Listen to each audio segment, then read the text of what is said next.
This message is to the Bigfoot community. This is my statement on what happened in 2008 and 2012, the Bigfoot in the freezer in 2008 at Fall Creek Falls, Tennessee, and the Bigfoot behind the Home Depot store in San Antonio, Texas.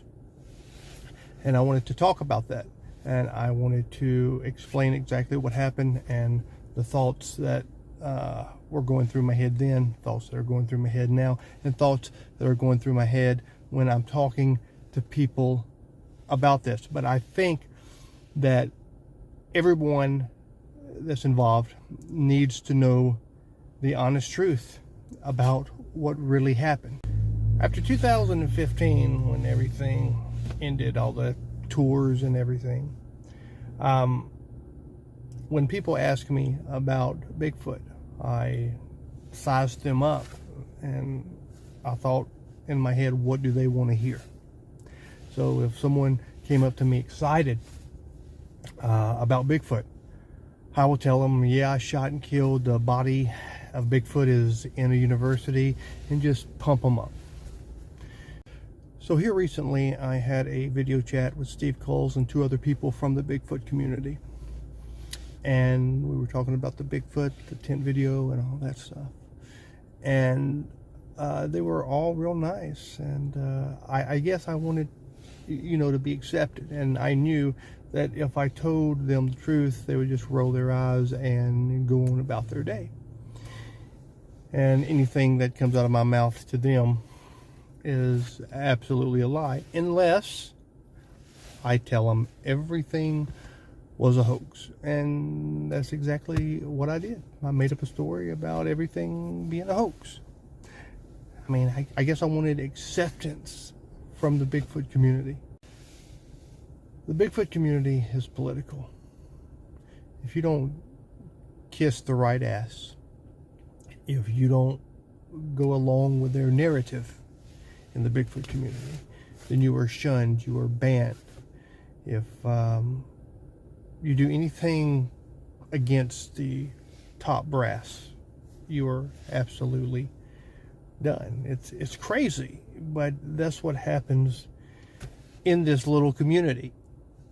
And the people there concentrate on disproving every sighting, every encounter, rather than proving them. There are many fine people that believe in Bigfoot. There are some great people that I met in the community, but the people there in some way are motivated by money, are motivated by fame. That's it. You take those two motives out, you would have a better Bigfoot community, a more eager Bigfoot community to find the answers. The best Bigfoot believers that I've ever met is the ones that don't have social media accounts. The ones that do it for Bigfoot, do it for them. But when you throw money involved, and trust me, there's a lot of money in the Bigfoot community, and I exposed that. There's a whole bunch of money, and people like Dr. Jeff Meldrum, they are taking advantage of that. Try to book him at a show, at a conference. It's big money.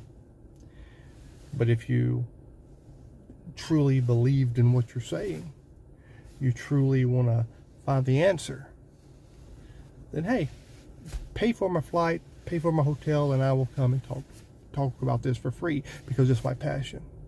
But the passion's gone. It's all about money. And you have fame.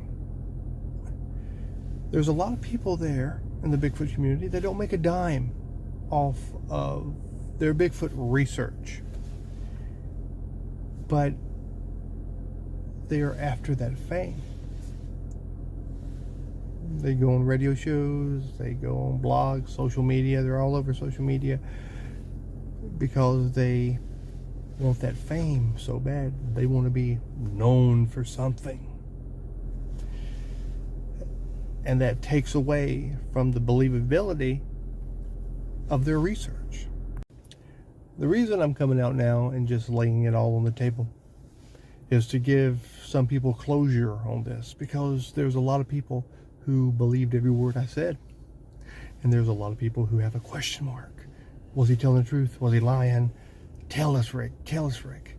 And now I'm coming out for them. So is Bigfoot real? I can tell you, Bigfoot is real. Bigfoot is as real as you and me. There's no alien technology involved. You can touch it, you can feel it, you can smell it. Bigfoot is real. Bigfoot in the Freezer, 2008. I did find a dead Bigfoot in Fall Creek Falls, Tennessee. We did go there with a tow truck and winch it out. And we brought it back to Atlanta. And I don't know if they were listening to our phone calls. I don't know why, how, what happened. But as we got back into Atlanta, as we pulled up in my driveway, they confiscated the body. After that, that's when greed kicked in. And that is when the hoax was created. I'm not here to make enemies. I don't want to throw anyone under the bus. But I'm also not here to make friends. I mean, what I went through in the past year and a half with COVID-19 lawsuits, death, I just think it's time to just come clean. And a lot of y'all have asked me who was involved. Of course, Tom Biscardi and some of his crew, not all of his crew. It was really hard because when we were filming, Tom was like, play the part, so don't come out of character. So I cannot really tell you who was involved and who wasn't. There's a lot of people coming to me to this day. Was Steve Coles involved? Look, at first, I really thought he was, because he introduced us to Tom and he wrote a contract for me and Tom. But again, Tom never wanted us to speak to each other after he was involved.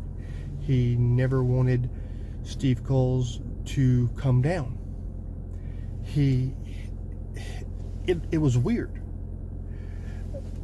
So looking back, do I think Steve Coles was involved? No. There's just one thing that I don't understand about that situation.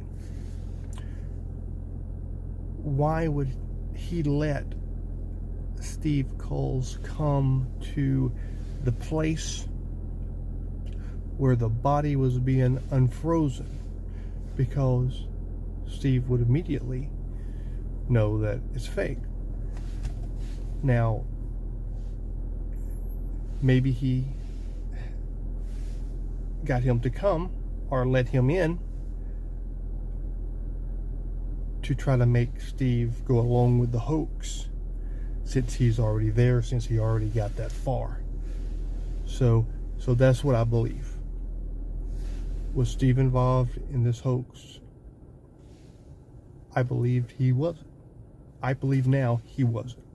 I believe that he was going to the place thinking that it was real, and then when he found out that it wasn't, and that's when everything started to unravel. In 2010, I started to film with a film crew from the BBC and the Discovery Channel, and they was following me around the country looking for Bigfoot. And it was supposed to be a documentary that I found out later making fun of Bigfoot hunters, but it turned, and at the end of the documentary you will see a real Bigfoot. A real Bigfoot did attack Morgan Matthews. I did shoot at a Bigfoot. I believe I hit him. But there was no body then. There was no taking it to the university. There was none of that. All that was a complete hoax. But did I shoot a Bigfoot? Yes, I shot at a Bigfoot. I believe I hit him because of the blood trail. But everything after that was an absolute hoax. The tour, everything like that was a hoax, was a sideshow, a roadshow. But the film of shooting Bigfoot, we shot Bigfoot. The tent video was absolutely real. There was nothing faked about that. It's just everything after that, I faked. I faked. It had nothing to do with Mental Films or anyone else. I faked that because of greed. As far as the body hoax that we toured around, the only people that knew it was fake was the road crew. Everybody I had with me in the bus. Shooting Bigfoot is currently the most watched, highest rated documentary ever for Bigfoot / paranormal on BBC and Discovery Channel. I thought that everybody needed to know exactly what happened. Believe me or not, that is what happened.